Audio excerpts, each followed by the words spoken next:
So it's cold, windy, there's a little bit of snow flurries, but I don't care because this is why I'm here.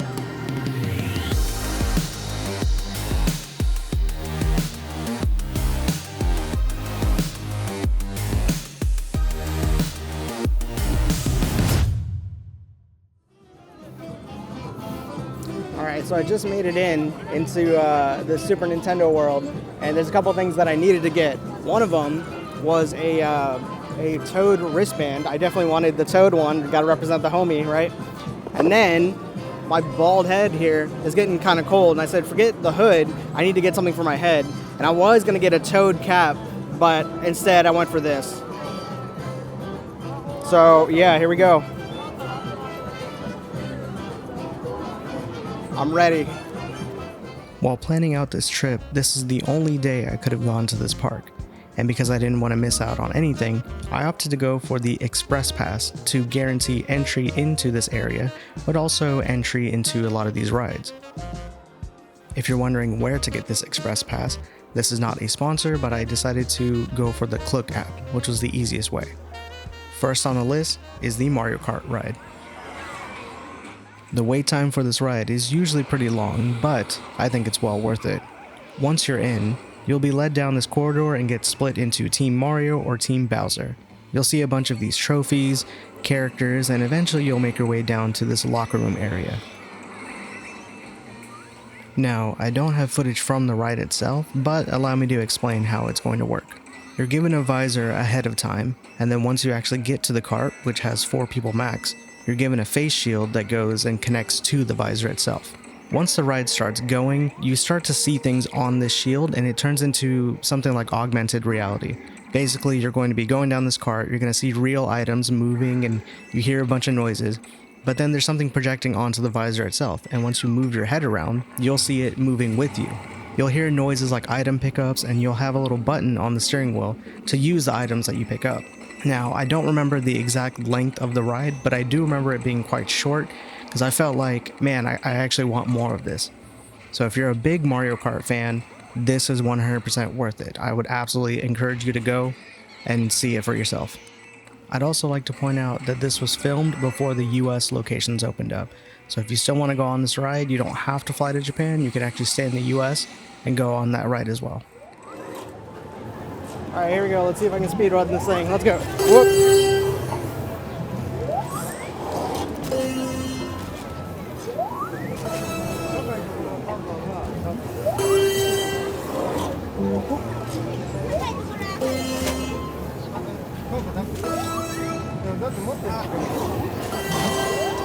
Hell yeah. If you opted for a wristband, you can not only hit these blocks, but you'll find secrets all over the park.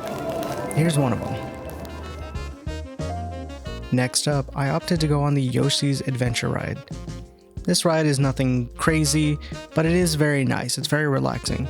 As you go through the ride, you'll be familiarized with a lot of younger characters like Baby Mario and so on, but also the overall theme and aesthetic is like something from Super Mario World 2, Yoshi's Island. As you go through the ride, you'll also get a nice view of the park as well. So in 2023, I turned 31, and this is bringing me back to my childhood. When I was 5 years old, I was gifted a Super Nintendo with Super Mario World and Super Mario All-Stars, and this place is just magical. And also, truth be told, this is actually my first time ever at a theme park. So yeah, it wasn't until my 30s that I went to a theme park, but I'm here now, Super Nintendo World, Universal Studios Japan, Osaka. It's cold, there's some snow flurries, and it's just really adding to like this adventure. I'm having such a great time right now. This great time was starting to work up an appetite, so it was time to head to Kinopio's Cafe. In the US, this is known as Toadstool's Cafe. I went for a mushroom burger, a yuzu drink, and Peach's birthday cake. From my understanding, Peach's cake is actually exclusive to Super Nintendo World in Osaka. If that has changed, let me know. I'm curious to know if it came to the US now. If you want my honest review on the food, it's not worth it.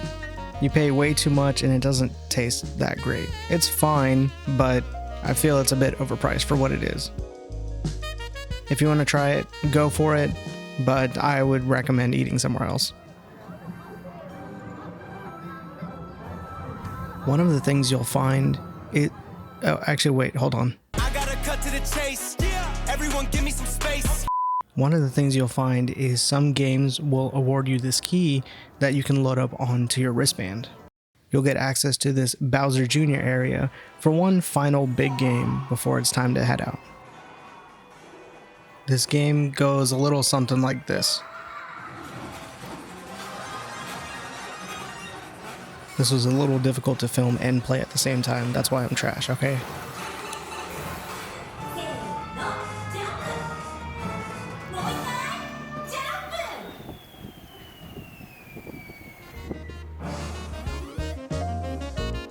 After admiring the scenery one last time and hitting all stars on this game, you're gonna have to trust me on this one, I didn't have it recorded.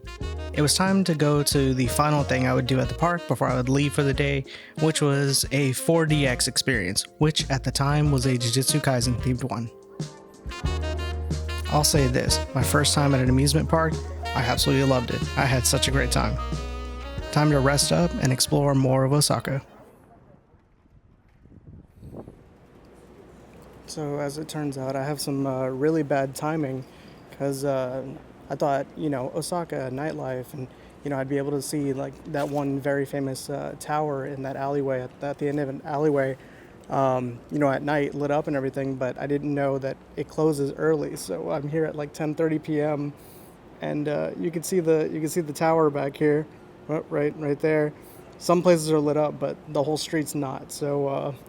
My image of Osaka is, I wouldn't say ruined, but it's one of those lesson learned.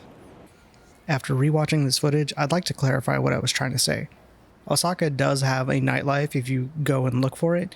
However, this place, Shinsekai, which is very popular and very picturesque, does close quite early. So like I said, it's 10:30 p.m. To me, that's not super late. But to see everything kind of close down, especially compared to like Tokyo, it is a bit odd. But hey, that's just how Osaka is. So just know, if you come to Osaka, go to Shinsekai, try to go a little bit before, let's say 9 p.m. That way you can see everything lit up in all its glory.